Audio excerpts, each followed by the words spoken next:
citing those numbers to the SEC when you make your quarterly report? Well, Senator, I'm not sure it would make as much sense to include it in the SEC filing, but we file it publicly so that way everyone can see this.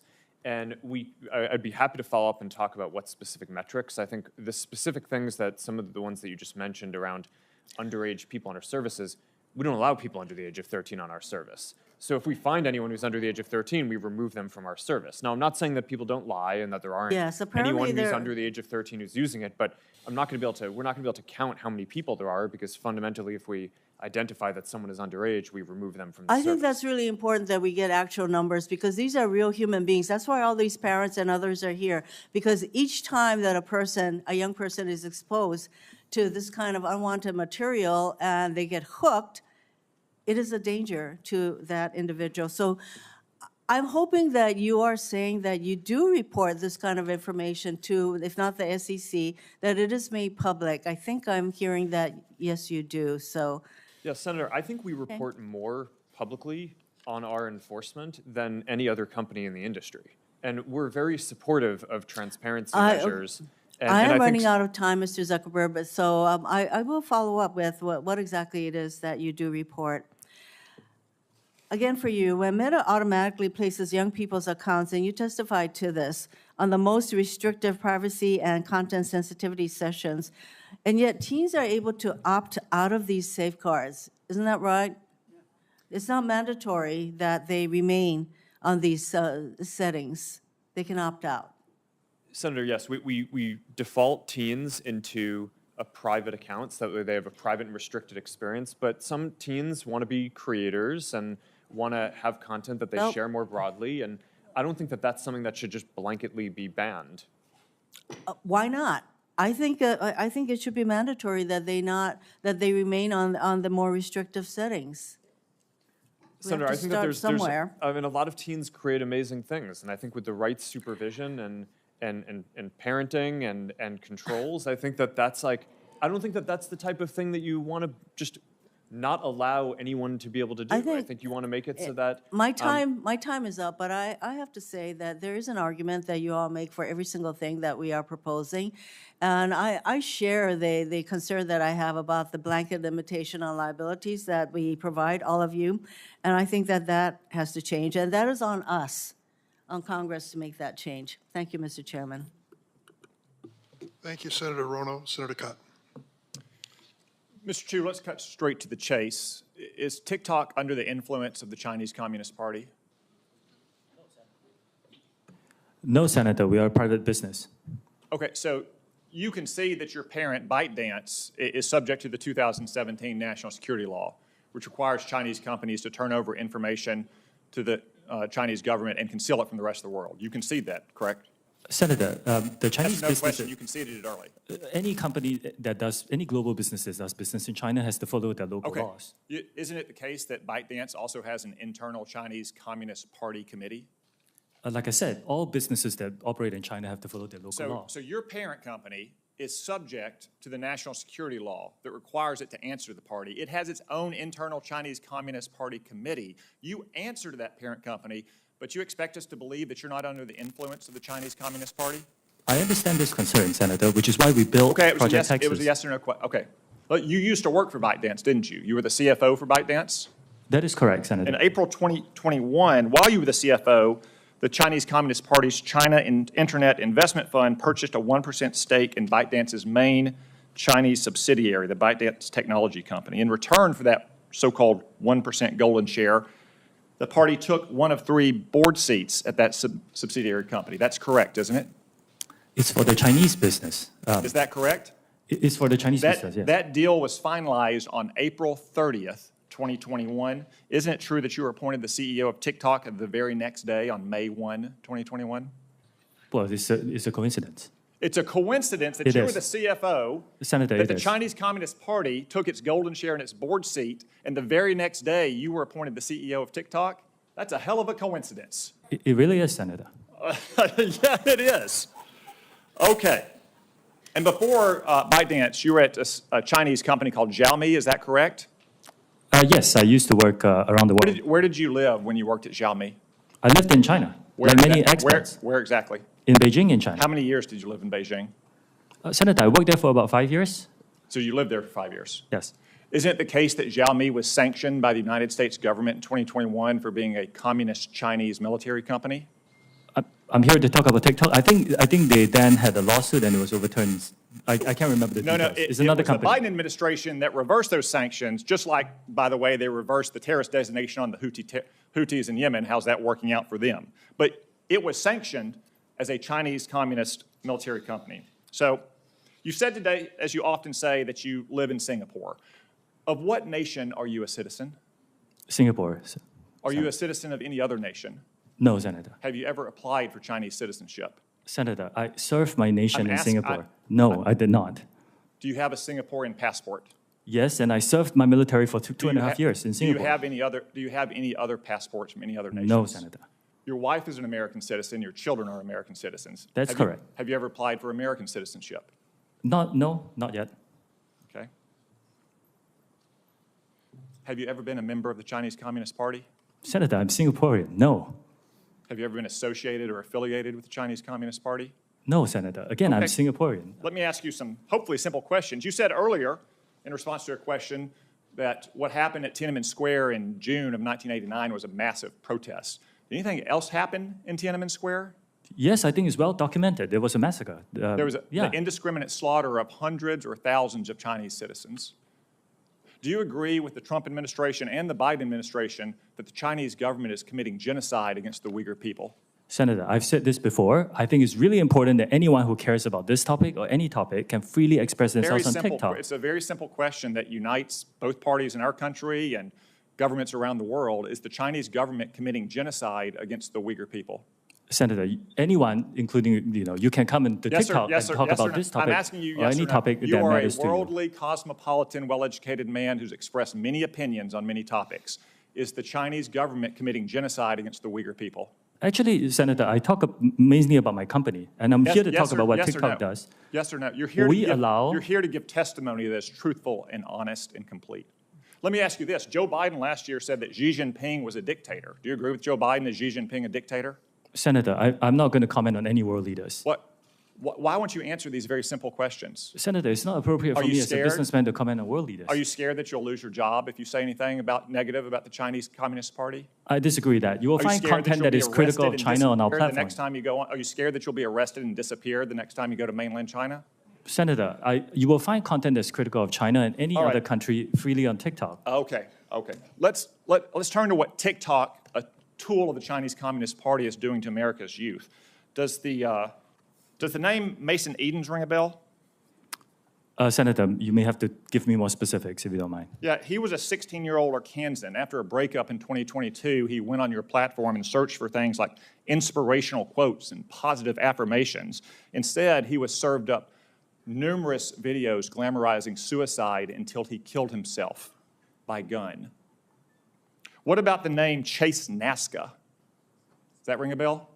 Would you mind giving me more details, please? He was a 16-year-old who saw more than 1,000 videos on your platform about violence and suicide until he took his own life by stepping in front of a plane or train. Are you aware that his parents, Dean and Michelle, are suing TikTok and ByteDance for pushing their son to take his own life? Yes, I'm aware of that. Okay. Finally, Mr. Chu, has the Federal Trade Commission sued TikTok during the Biden administration? Senator, I cannot talk about whether there's any Are ongoing... you currently being sued by the Federal Trade Commission? Senator, I cannot talk about any potential lawsuits. I didn't say whether they happen or potential, not. actual. Are you being sued by the Federal Trade Commission? Senator, I think I've given you my answer. I cannot talk about. No. Ms. Yacarino's company is being sued, I believe. Mr. Zuckerberg's company is being sued, I believe.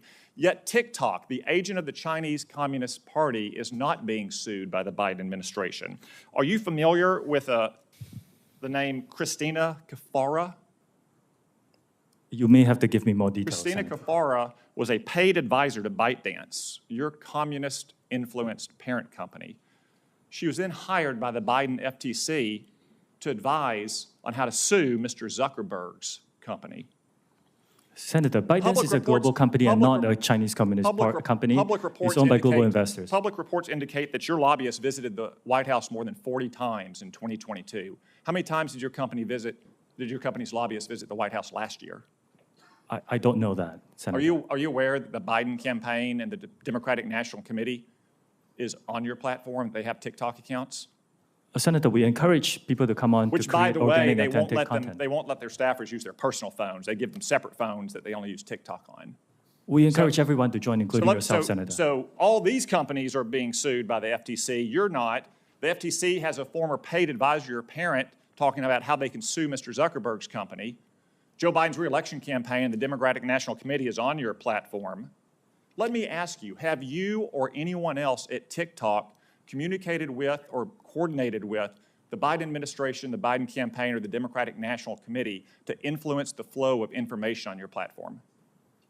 We work with any creators who want to use our campaign. It's all the same process that we have. So what we have here, we have a company that's a tool of the Chinese Communist Party that is poisoning the minds of America's children, in some cases driving them to suicide, and that at best the Biden administration is taking a pass on, at worst maybe in collaboration with. Thank you, Mr. Chu. Thank you, Senator Cotton. So we're going to take a break now. We're on the second roll call. Members can take advantage of it if they wish. The break will last about 10 minutes. Please do your best to return.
Senate Judiciary Committee will resume.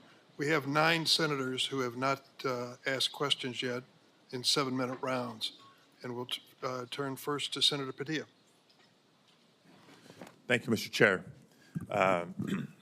Colleagues, as we reconvene, I'm proud once again to share that I am one of the few senators with younger children. And I lead with that because as we are having this conversation today, it's not lost on me that between my children, who are all now in the teen and preteen category, and their friends, I see this issue very up close and personal. And in that spirit, I want to take a second to just acknowledge and thank all the parents who are in the audience today, many of whom have shared their stories with our offices, and I credit them for finding strength through their suffering, through their struggle, and channeling that into the advocacy that is making a difference. I thank all of you. Now, I appreciate, again, personally, the challenges that parents and caretakers, school personnel, and others face in helping our young people navigate this world of social media and technology in general.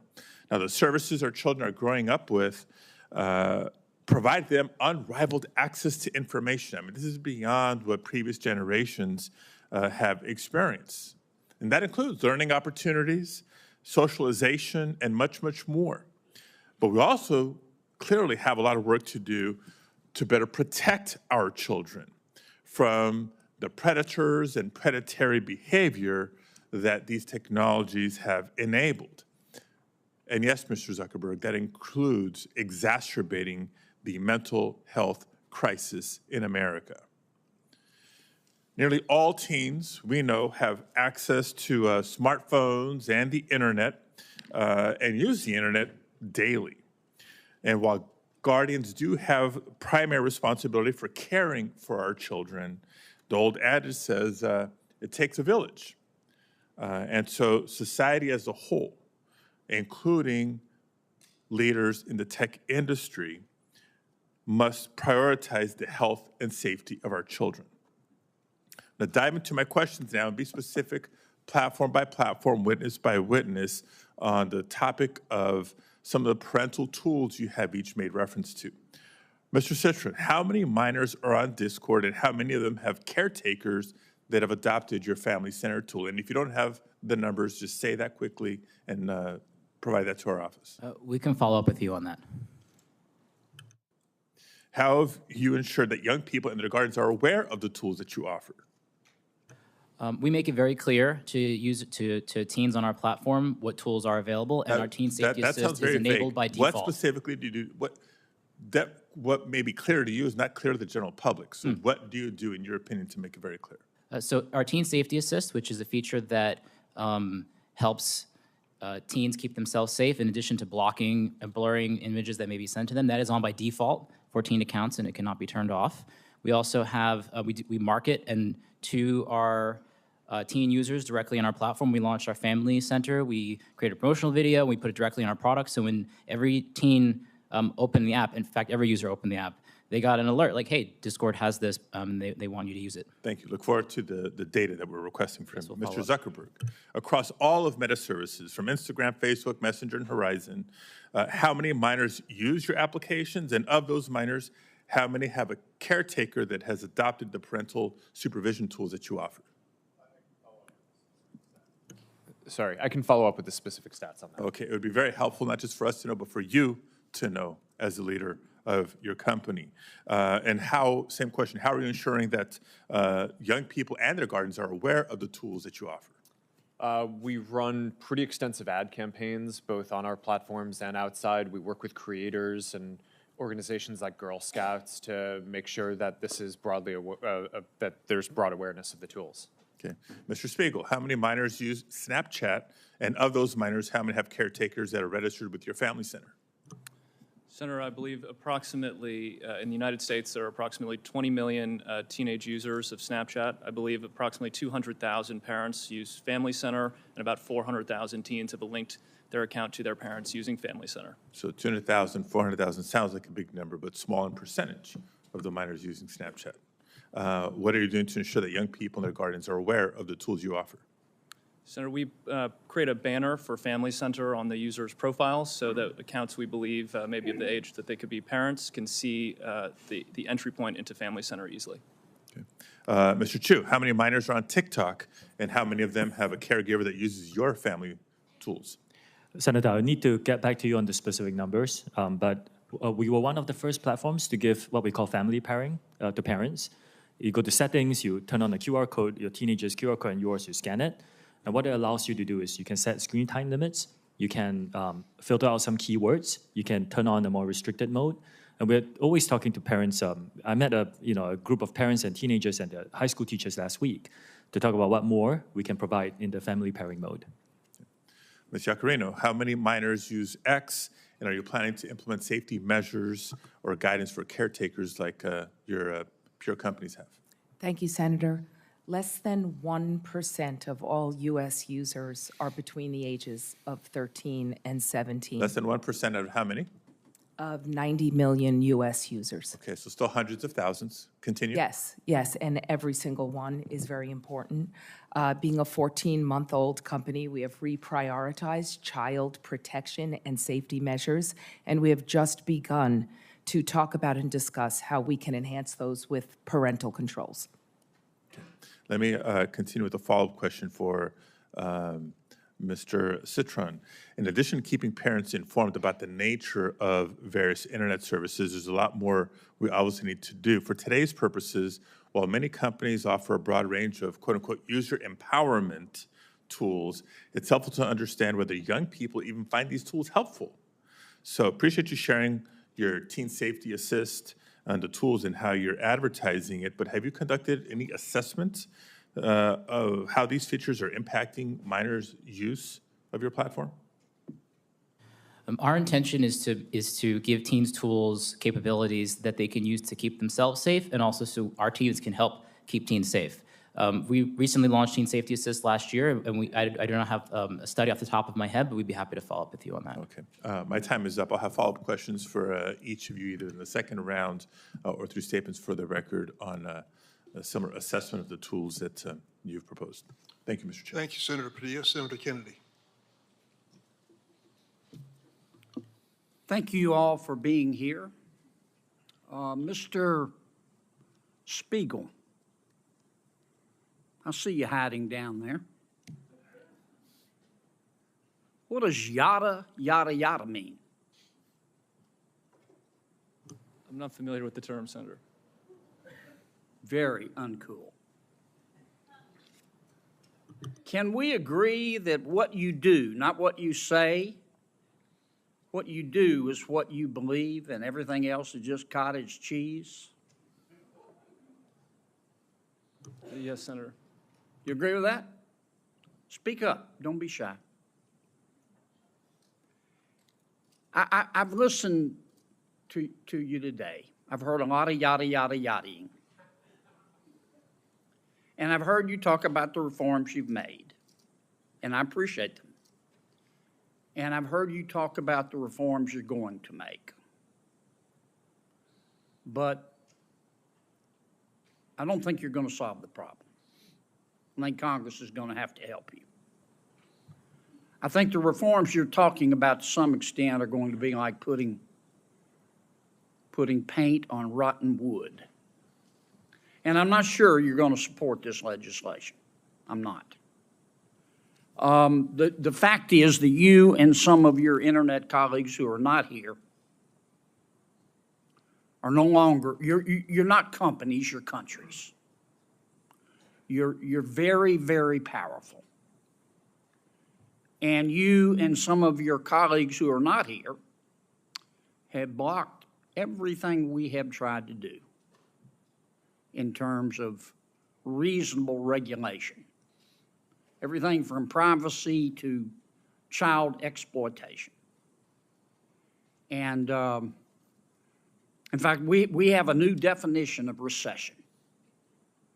A recession is when, we know we're in a recession when Google has to lay off 25 members of Congress. That's what we're down to. We're also down to this fact that your platforms are hurting children. I'm not saying they're not doing some good things, but they're hurting children. And I know how to count votes, and if this bill comes to the floor of the United States Senate, it will pass. What we're going to have to do, and I say this with all the respect I can muster, is convince my good friend Senator Schumer to go to Amazon, buy a spine online, and bring this bill to the Senate floor. And the House will then pass it. Now, that's one person's opinion. I may be wrong, but I doubt it.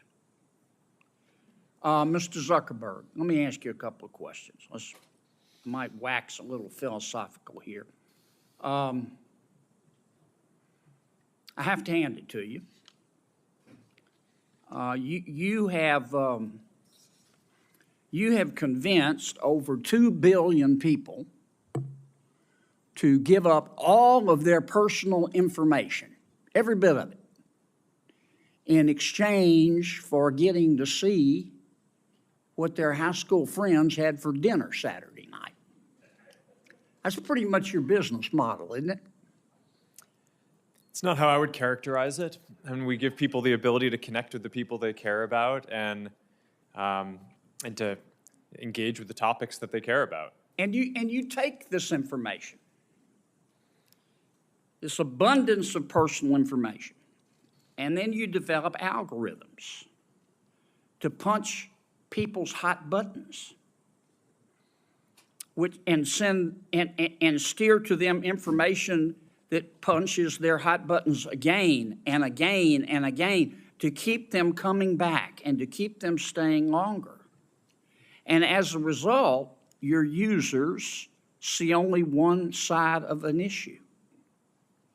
And so, to some extent, your platform has become a killing field for the truth, hasn't it? I mean, Senator, I disagree with that characterization. We build ranking and recommendations because people have a lot of friends and a lot of interests, and they want to make sure that they see the content that's relevant to them. We're trying to make a product that's useful to people and make our services as helpful as possible for people to connect with the people they care about and the interests they care about. But you don't show them both sides. You don't give them balanced information. You just keep punching their hot buttons, punching their hot buttons. You don't show them balanced information so people can discern the truth for themselves. And you rev them up so much that so often your platform and others becomes just cesspools of snark where nobody learns anything, don't they? Well, Senator, I disagree with that. I think people can engage in the things that they're interested in and learn quite a bit about those. We have done a handful of different experiments and things in the past around news and trying to show content on a diverse set of perspectives. I think that there's more that needs to be explored there, but I don't think that we can solve that by ourselves. One of the things that I saw... I'm sorry to cut you off, Mr. President, but I'm going to run out of time. Do you think your users really understand what they're giving to you, all of their personal information, and how you process it and how you monetize it? Do you think people really understand? Senator, I think people understand the basic terms. I mean, I think that there's... I actually think that a lot of people overestimate how much information there is that we have. It's been a couple of years since we talked about this. Does your user agreement still suck? I'm not sure how to answer that, Senator. Can you still hide a dead body and all that legalese where nobody can find it? Senator, I'm not quite sure what you're referring to, but I think people get the basic deal of using these services. It's a free service. You're using it to connect with the people you care about. If you share something with people, other people will be able to see your information. It's inherently, if you're putting something out there to be shared publicly or with a private set of people, it's, you're inherently putting it out there. So I think people get that basic part of how the service works. But Mr. Zuckerberg, you're in the foothills of creepy. You track people who aren't even Facebook users. You track your own people, your own users who are your product, even when they're not on Facebook. I'm going to land this plane pretty quickly, Mr. Chairman. I mean, it's creepy. And I understand you make a lot of money doing it, but I just wonder if our technology is greater than our humanity. I mean, let me ask you this final question. Instagram is harmful to young people, isn't it? Senator, I disagree with that. That's not what the research shows on balance. That doesn't mean that individual people don't have issues and that there aren't things that we need to do to help provide the right tools for people. But across all of the research that we've done internally, I mean, the survey that the senator previously cited, there are 12 or 15 different categories of harm that we asked teens if they felt that Instagram made it worse or better. And across all of them, except for the one that Senator Hawley cited, more people said that using Instagram made the different issues that they face, Mr. Zuckerberg. either positive or... we just have to agree to disagree. If you believe that Instagram, I'm not saying it's intentional, but if you agree that if you think that Instagram is not hurting millions of our young people, particularly young teens, particularly young women, you shouldn't be driving. It is. Thanks. Senator Butler. Thank you, Mr. Chair, and thank you to our panelists who've come to have an important conversation with us. Most importantly, I want to appreciate the families who have shown up to continue to be remarkable champions of your children and your loved ones, for being here, and in particular to California families that I was able to just talk to on the break, the families of Sammy Chapman from Los Angeles and Daniel Puerta from Santa Clarita. They are here today and are doing some incredible work to not just protect the memory and legacy of their boys, but the work that they're doing is going to protect my 9-year-old. And that is indeed why we're here. There are a couple questions that I want to ask some individuals. Let me start with a question for each of you.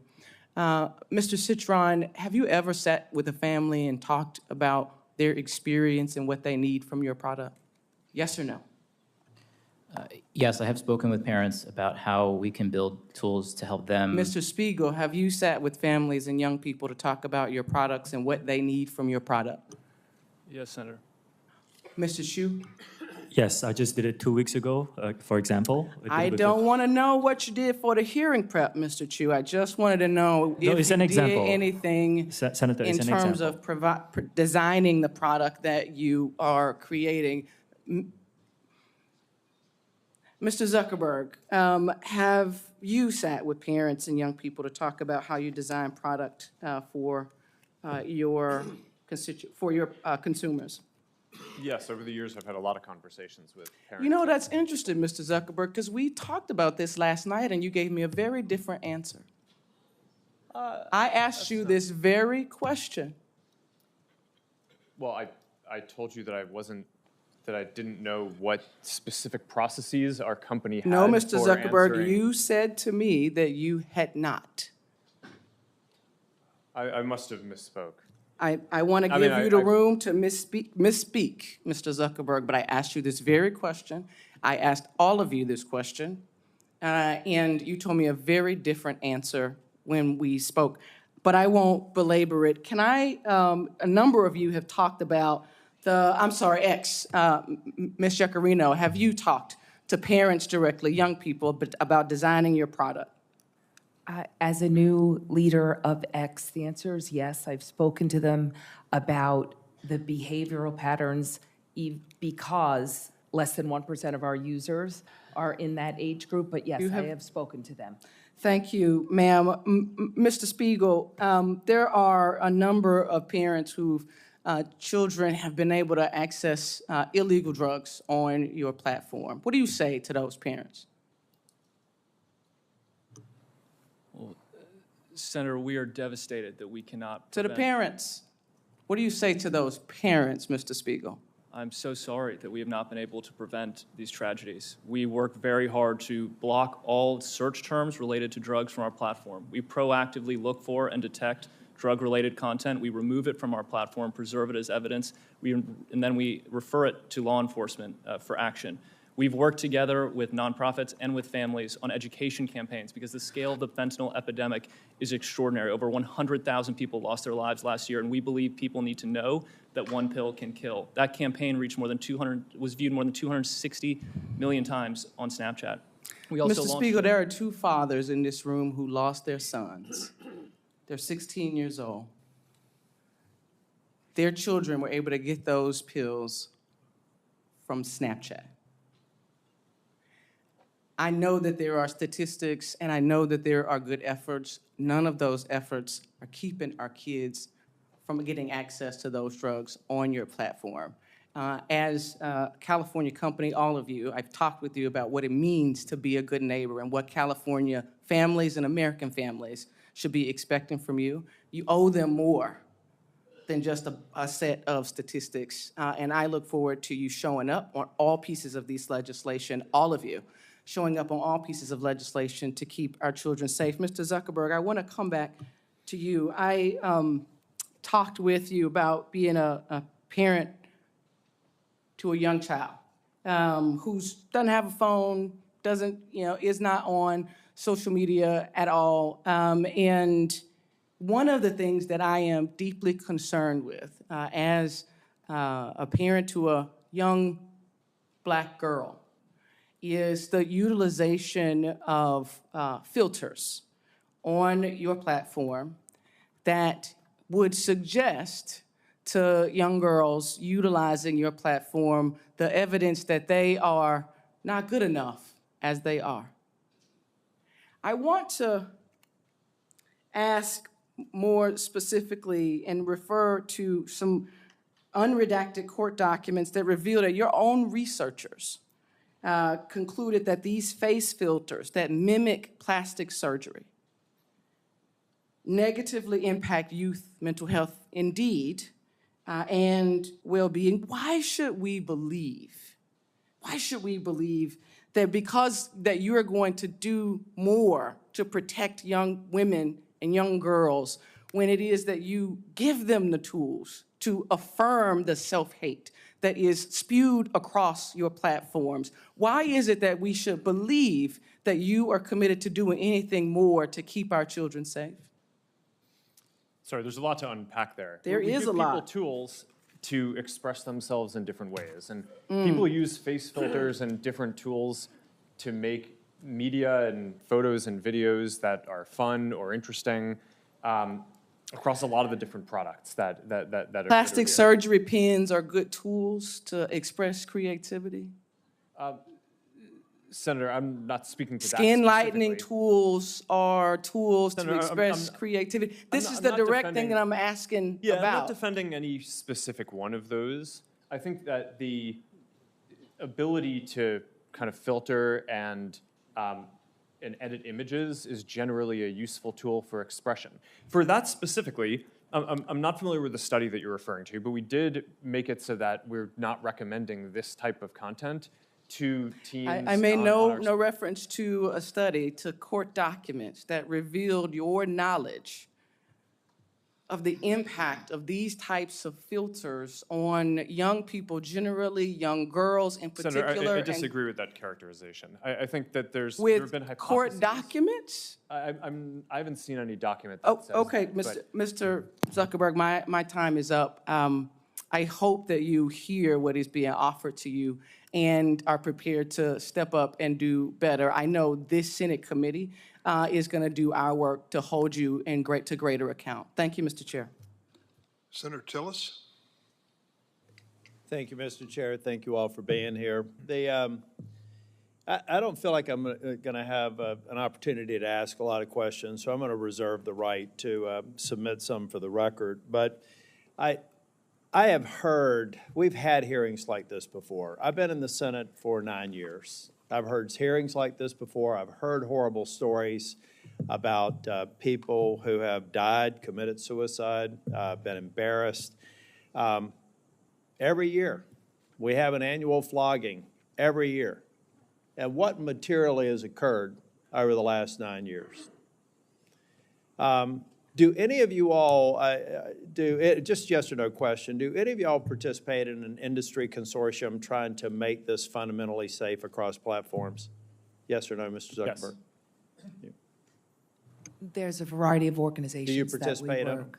Which organizations? I should say, does anyone here not participate in an industry? I actually think it would be immoral for you all to consider it a strategic advantage to keep safe or to keep private something that would secure all these platforms to avoid this sort of problem. Do you all agree with that? That anybody that would be saying you want ours because ours is the safest and these haven't figured out the secret sauce, that you as an industry realize this is an existential threat to you all if we don't get it right, right? I mean, you've got to secure your platforms. You got to deal with this. Do you not have an inherent mandate to do this? Because it would seem to me if you don't, you're going to cease to exist. I mean, we could regulate you out of business if we wanted to. And the reason I'm saying it may sound like a criticism. It's not a criticism. I think we have to understand that there should be an inherent motivation for you to get this right. Or Congress will make a decision that could potentially put you out of business. Here's the reason I have a concern with that, though. I just went on the internet while I was listening intently to all the other members speaking, and I found a dozen different platforms outside the United States, 10 of which are in China, 2 of which are in Russia. Their daily average subscriber or active membership numbers in the billions. Well, people say you can't get on China's version of TikTok. It took me one quick search on my favorite search engine to find out exactly how I could get an account on this platform today. And so the other thing that we have to keep in mind, I come from technology. I could figure out, ladies and gentlemen, I could figure out how to influence your kid without them ever being on a social media platform. I can randomly send text and get a bite and then find out an email address and get compromising information. It is horrible to hear some of these stories, and I have shared and I've had these stories occur in my hometown down in North Carolina. But if we only come here and make a point today and don't start focusing on making a difference, which requires people to stop shouting and start listening and start passing language here, the bad actors are just going to be off our shores. I have another question for you all. How many people, roughly, if you don't know the exact numbers, okay, roughly, how many people do you have looking 24 hours a day at these horrible images? And just go real quick with an answer down the line and filtering it out. It's most of the 40,000 about people who work on safety and security. And again? We have 2,300 people all over the world. Okay. We have 40,000 trust and safety professionals around the world. We have approximately 2,000 people dedicated to trust and safety and content moderation. Our platform is much smaller than these folks. We have hundreds of people, and it's looking at content, and 15% of our workforce. I'm only mentioning these people have a horrible job. Many of them experience, they have to get counseling for all the things they see. We have evil people out there.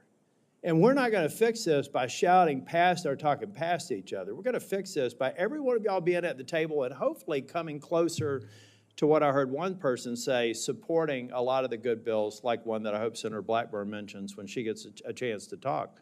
But guys, if you're not at the table and securing these platforms, you're going to be on it. And the reason why I'm not okay with that is that if we ultimately destroy your ability to create value and drive you out of business, the evil people will find another way to get to these children. And I do have to admit, I don't think my mom's watching this one, but there is good. We can't look past good that is occurring. My mom, who lives in Nashville, Tennessee, and I talked yesterday, and we talked about a Facebook post that she made a couple of days ago. We don't let her talk to anybody else. That connects my 92-year-old mother with her grandchildren and great-grandchildren. That lets a kid who may feel awkward in school to get into a group of people and relate to people. Let's not throw out the good because we haven't all together focused on rooting out the bad. Now, I guarantee you, I could go through some of your governance documents and find a reason to flog every single one of you because you didn't place the emphasis on it that I think you should. But at the end of the day, I find it hard to believe that any of you people started this business, some of you in your college dorm rooms, for the purposes of creating the evil that is being perpetrated on your platforms. But I hope that every single waking hour, you're doing everything you can to reduce it. You're not going to be able to eliminate it. And I hope that there are some enterprising young tech people out there today that are going to go to parents and say, ladies and gentlemen, your children have a deadly weapon. They have a potentially deadly weapon, whether it's a phone or a tablet. You have to secure it. You can't assume that they're going to be honest and say that they're 16 when they're 12. We all have to recognize that we have a responsibility to play, and you guys are at the tip of the spear. So I hope that we can get to a point to where we are moving these bills. If you got a problem with them, state your problem, let's fix it. No is not an answer. And know that I want the United States to be the beacon for innovation, to be the beacon for safety, and to prevent people from using other options that have existed since the internet has existed to exploit people. And count me in as somebody that will try and help out. Thank you, Mr. Chair. Thank you, Senator Tillis. Next is Senator Ossoff. Thank you, Mr. Chairman, and thank you to our witnesses today. Mr. Zuckerberg, I want to begin by just asking you a simple question, which is, do you want kids to use your platform more or less? Well, we don't want people under the age of 13 using. Do you want teenagers 13 and up to use your platform more or less? Well, we would like to build a product that is useful and that people want to use more. My time is going to be limited, so it's just, do you want them to use it more or less? Teenagers 13 to 17 years old, do you want them using Meta products more or less? I'd like them to be useful enough that they want to use them more. You want them to use it more. I think herein we have one of the fundamental challenges. In fact, you have a fiduciary obligation, do you not, to try to get kids to use your platform more? It depends on how you define that. We obviously are a business. I'm sorry, Mr. Zuckerberg, our time is, it's self-evident that you have a fiduciary obligation to get your users, including users under 18, to use and engage with your platform more rather than less, correct? Over the long term, but in the near term, we often take a lot of steps, including we made a change to show less videos that on the platform that reduced amount of time by more than 50 million Okay, hours. but if your shareholders ask you, Mark, I wouldn't, Mr. Zuckerberg here, but your shareholders might be on a first-name basis with you. Mark, are you trying to get kids to use Meta products more or less? You'd say more, right? Well, I would say that over the long term, we're trying to create the most I mean, value let's as look, possible. so the 10K you file with the SEC, a few things I want to note. Here are some quotes, and this is a filing that you signed, correct? Yes. Yeah. Our financial performance has been and will continue to be significantly determined by our success in adding, retaining, and engaging active users. Here's another quote. If our users decrease their level of engagement with our products, our revenue, financial results, and business may be significantly harmed. Here's another quote. We believe that some users, particularly younger users, are aware of and actively engaging with other products and services similar to or as a substitute for ours. It continues, in the event that users increasingly engage with other products and services, we may experience a decline in use and engagement in key demographics or more broadly, in which case our business would likely be harmed. You have an obligation as the chief executive to encourage your team to get kids to use your platform more. Senator, I think this is... is that not self-evident? You have a fiduciary obligation to your not, shareholders to get kids to use your platform more. I think that the thing that's not intuitive is the direction is to make the products more useful, so that way people want to use them more. We don't give the teams running the Instagram feed or the Facebook feed a goal to increase the amount of time that people spend. Yeah, but you don't dispute, and your 10K makes clear you want your users engaging more and using more the platform. And I think this gets to the root of the challenge, because it's the overwhelming view of the public, certainly in my home state of Georgia, and we've had some discussions about the underlying science, that this platform is harmful for children. I mean, you are familiar with, and not just your platform, by the way, social media in general. 2023 report from the Surgeon General about the impact of social media on kids' mental health, which cited evidence that kids who spend more than 3 hours a day on social media have double the risk of poor mental health outcomes, including depression and anxiety. Are you familiar with that Surgeon General report and the underlying study? I read the report, yes. Do you dispute it? No, but I think it's important to characterize it correctly. I think what he was flagging in the report is that there seems to be a correlation, and obviously the mental health issue is very important, so it's something that needs to be studied we know. further. The thing is, that's everyone knows there's a correlation. Everyone knows that kids who spend a lot of time, too much time on your platforms are at risk. And it's not just the mental health issues. I mean, let me ask you another question. Is your platform safe for kids? I believe it is, but there's an important difference between correlation and causation. Because we're not going to be able to get anywhere. We want to work in a productive, open, honest, and collaborative way with the private sector to pass legislation that will protect Americans, that will protect American children above all, and that will allow businesses to thrive in this country. If we don't start with an open, honest, candid, realistic assessment of the issues, we can't do that. The first point is you want kids to use the platform more. In fact, you have an obligation to. But if you're not willing to acknowledge that it's a dangerous place for children, the internet is a dangerous place for children, not just your platform, isn't it? Isn't the internet a dangerous place for children? I think it can be. Yeah, there's both great things that people can do, and there are harms that we need to work to mitigate. It's a dangerous place for children. There are families here who have lost their children. There are families across the country whose children have engaged in self-harm, who have experienced low self-esteem, who have been sold deadly pills on the internet. The internet's a dangerous place for children, and your platforms are dangerous places for children. Do you agree? I think that there are harms that we need to work to mitigate. Okay. I mean, I'm not going to, I think overall Why not? there Why not? Why not just acknowledge it? Why do we have to do the very Well, careful I code? disagree with the characterization Which character, that you have. that the internet's a dangerous place for children? I think you're trying to characterize our products as inherently dangerous, and I think that Inherent or not, your products are places where children can experience harm. They can experience harm to their mental health. They can be sold drugs. They can be preyed upon by predators. They're dangerous places. And yet, you have an obligation to promote the use of these platforms by children. And look, all I'm trying to suggest to you, Mr. Zuckerberg, and my time is running short,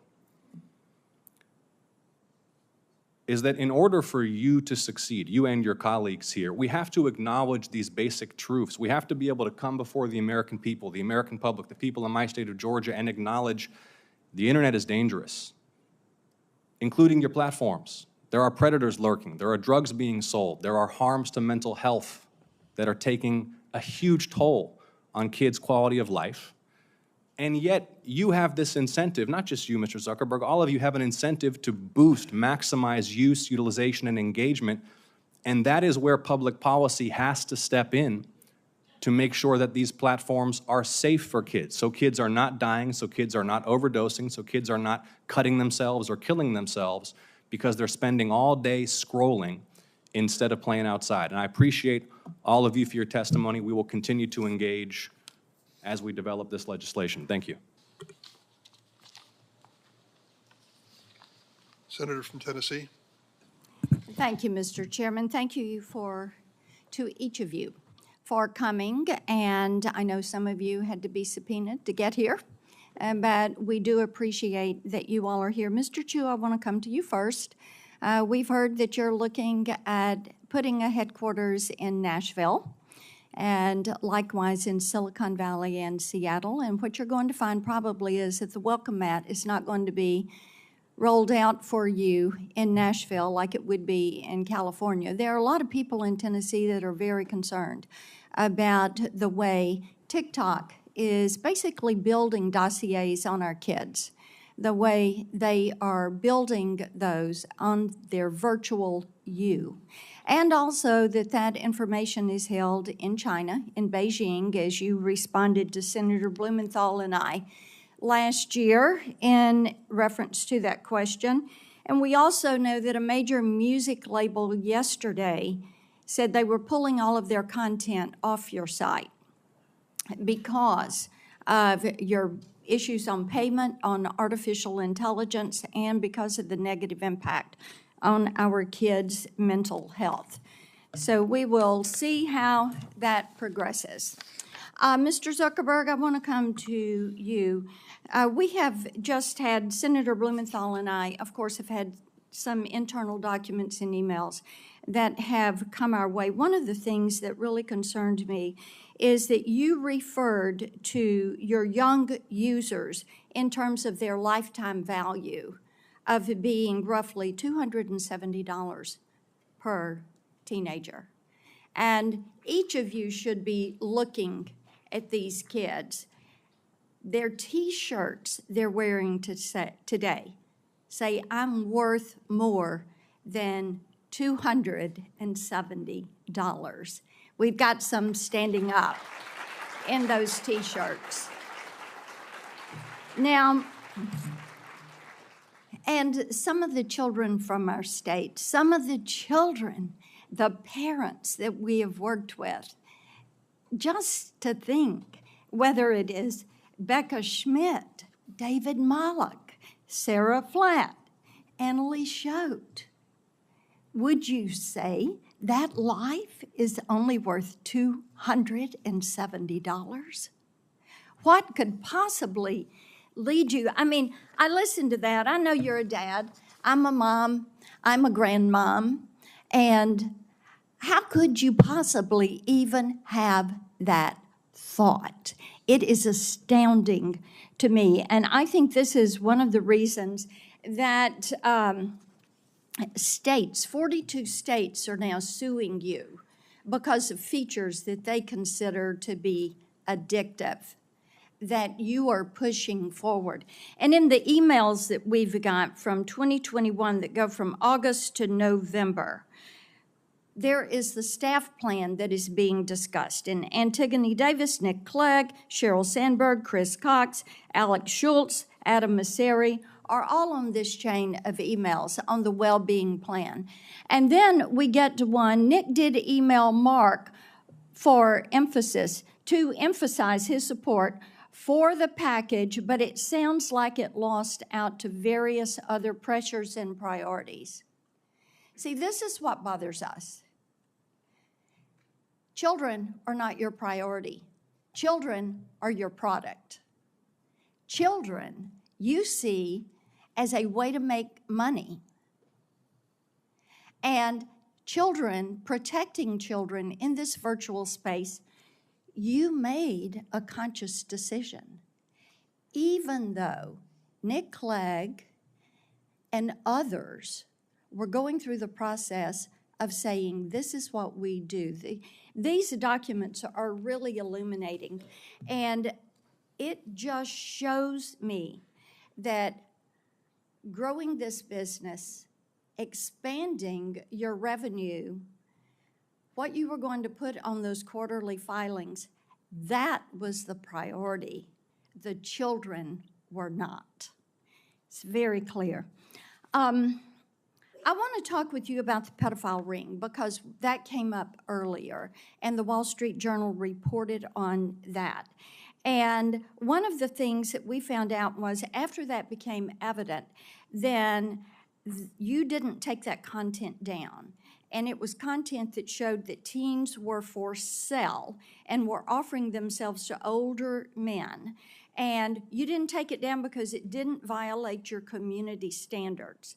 Do you know how often a child is bought or sold for sex in this country? Every 2 minutes. Every 2 minutes, a child is bought or sold for sex. That's not my stat.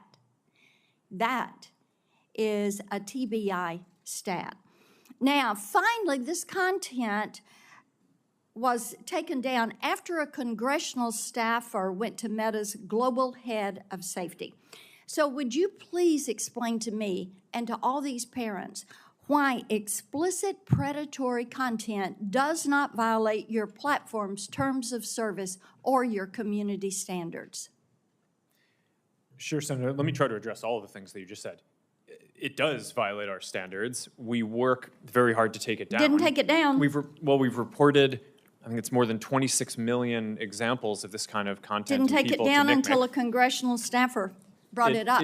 It may be that in this case, we made a mistake and missed something. I but think we you have, make a lot of mistakes, But we so have, let's we have move leading on. teams that I want to identify more talk than... with you about your Instagram Creators Program and about the push. We found out through these documents that you actually are pushing forward because you want to bring kids in early. You see these younger teenagers as valuable but an untapped audience, quoting from the emails, and suggesting teens are actually household influencers to bring their younger siblings into your platform, into Instagram. Now, how can you ensure that Instagram creators, your product, your program, does not facilitate illegal activities when you fail to remove content pertaining to the sale of minors? And it is happening once every 2 minutes in this country. Senator, our tools for identifying that kind of content are industry leading. That doesn't mean we're perfect. There are definitely issues that we have, but we continue to invest a ton in it. Yes, there are a lot that is slipping through. It appears that you're trying to be the premier sex trafficking Of course site not, Senator. in this country. Senator, that's ridiculous. No, S- it Senator, is not ridiculous. You want to turn around and we tell don't want these this people content that. on our platforms. And Why don't you take it down? We do take it We down. are here discussing. We do We more need work to you take it all down to than- work than- with than- us. No, you're not. You are not. And the problem is, we've been working on this. Senator Welch is over there. We've been working on this stuff for a decade. You have an army of lawyers and lobbyists that have fought us on this every step of the way. You work with NetChoice, the Cato Institute, Taxpayers Protection Alliance, and Chamber of Progress to actually fight our bipartisan legislation to keep kids safe online. So are you going to stop funding these groups? Are you going to stop lobbying against this and come to the table and work with us? Yes or no? Senator, we have a... Yes or no? Of course we'll work with you on the legislation. Okay, I mean, the it's been door hard is to- open. We've got all these bills. You need to come to the table. Each and every one of you need to come to the table. And you need to work with us. Kids are dying.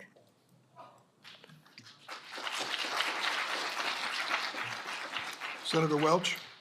I want to thank my colleague, Senator Blackburn, for her decade of work on this. I actually have some optimism.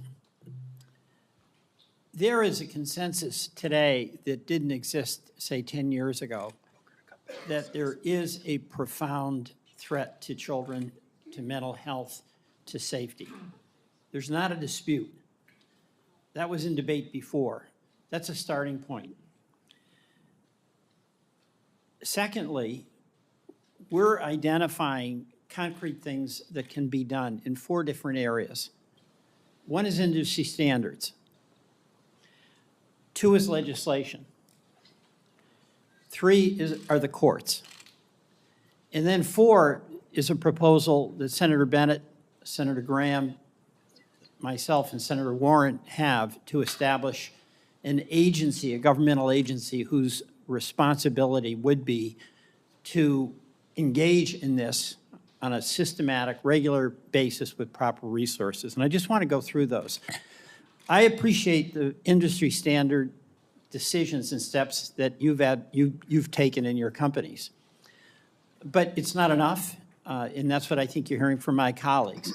Like, for instance, where there are layoffs in it is in the trust and verify programs. That's alarming because it looks like there is a reduction in emphasis on protecting things. Like, you just added, Ms. Iacarino, 100 employees in Texas in this category. And how many did you have before? The company is just coming through a significant restructuring. So we've increased the number of trust and safety employees and agents all over the world by at least 10% so far in the last 14 months, and we will continue to do so, specifically in Austin, Texas. All right, Mr. Zuckerberg, my understanding is there have been layoffs in that area as well. There's added jobs there at Twitter, but at Meta, have there been reductions in that? There have been across the board, not really focused on that area. I think our investment is relatively consistent over the last couple of years. We invested almost $5 billion in this work last year, and I think this year will be on the same order of magnitude. All right, and another question that's come up is when, to the horror of a user of any of your platforms, somebody has an image on there that's very compromising, often of a sexual nature. Is there any reason in the world why a person who wants to take that down can't have a very simple same-day response to have it taken down? I'll start with Twitter on that. I'm sorry, Senator, I was taking notes. Could you repeat the question? Well, there's a lot of examples of a young person finding out about an image that is of them and really compromises them and actually can create suicidal thoughts. And they want to call up or they want to send an email and say, take it down. I mean, why is it not possible for that to be responded to immediately? Well, we all strive to take down any type of violative content or disturbing content immediately. At X, we have increased our capabilities with a two-step reporting process. If I'm a parent or I'm a kid and I want this down, shouldn't there be methods in place where it comes down? You can see what the image is. Yes. An ecosystem-wide standard would improve and actually enhance the experience for users at all our platforms. All right. There actually is an organization that I think a number of the companies up here are a part of called Take It Down. It's some technology that we and a few others built. All right, so you all are in favor of that, because that is going to give some peace of mind to people, all right? It really, really matters. I don't have that much time, so we've talked about the legislation, and Senator White House had asked you to get back with your position on Section 230, which I'll go to in a minute. But I would welcome each of you responding as to your company's position on the bills that are under consideration in this hearing. All right? I'm just asking you to do that. Third, the court. This big question of Section 230. And today, I'm pretty inspired by the presence of the parents who have turned their extraordinary grief into action and hope that other parents may not have to suffer what for them is a devastating, for everyone, a devastating loss. Senator Whitehouse asked you all to get back very concretely about Section 230 and your position on that. But it's an astonishing benefit that your industry has, that no other industry has. They just don't have to worry about being held accountable in court if they're negligent. So you've got some explaining to do, and I'm just reinforcing Senator Whitehouse's request that you get back specifically about that. And then finally, I want to ask about this notion, this idea of a federal agency who's resourced and whose job is to be dealing with public interest matters that are really affected by big tech. It's extraordinary what has happened in our economy with technology, and your companies represent innovation and success. But just as when the railroads were ascendant and were in charge and ripping off farmers because of practices they were able to get away with, just as when Wall Street was flying high, but there was no one regulating blue sky laws.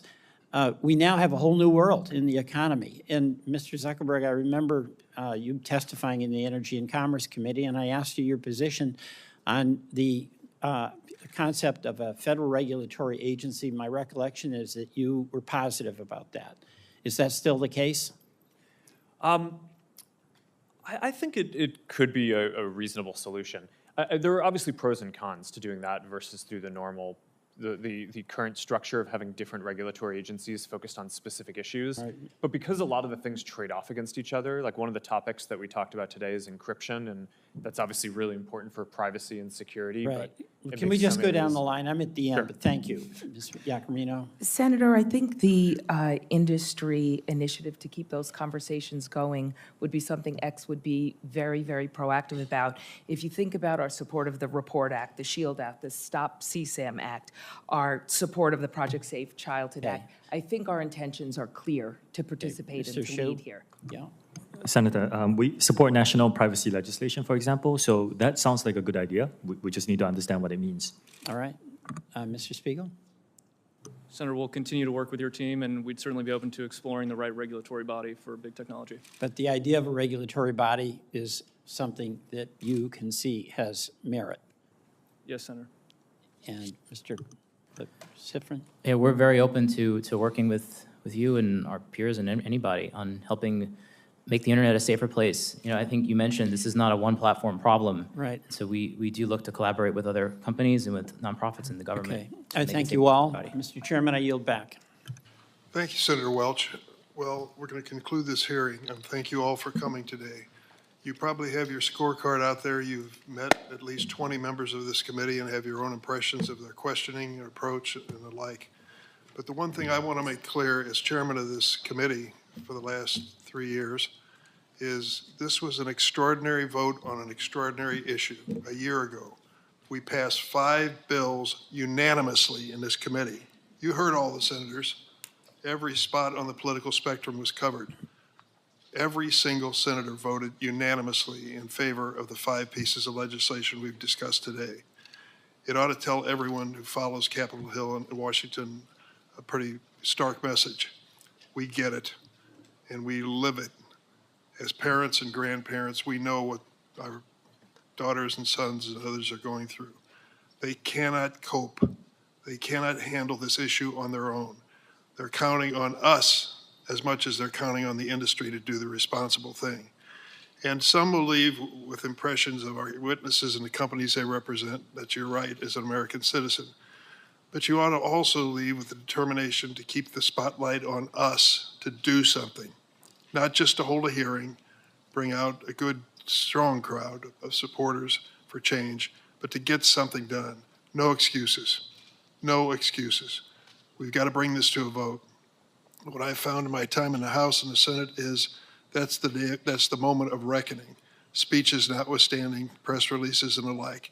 The moment of reckoning is when we call a vote on these measures. It's time to do that.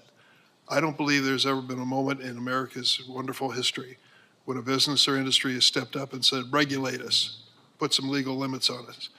Businesses exist by and large to be profitable. And I think that we got to get behind that and say profitability at what cost.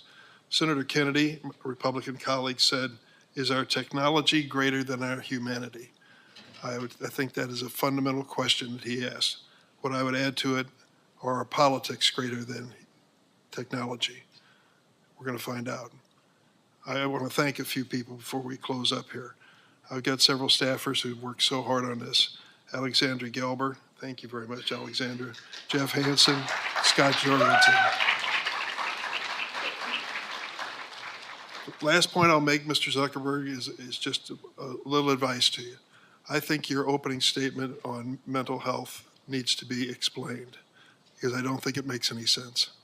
There is a parent in this room who's had a child that's gone through an emotional experience like this that wouldn't tell you and me they changed right in front of my eyes. They changed. They hold themselves up in their room. They no longer reached out to their friends. They lost all interest in school. These are mental health consequences that I think come with the abuse of this right to have access to this kind of technology. So I see my colleagues. You want to say a word? I think it was a good hearing. I hope something positive comes from it. Thank you all for coming. The hearing record's going to remain open for a week for statements, and questions may be submitted by senators by 5 p.m. on Wednesday. Once again, thanks to the witnesses for coming. The hearing stands adjourned.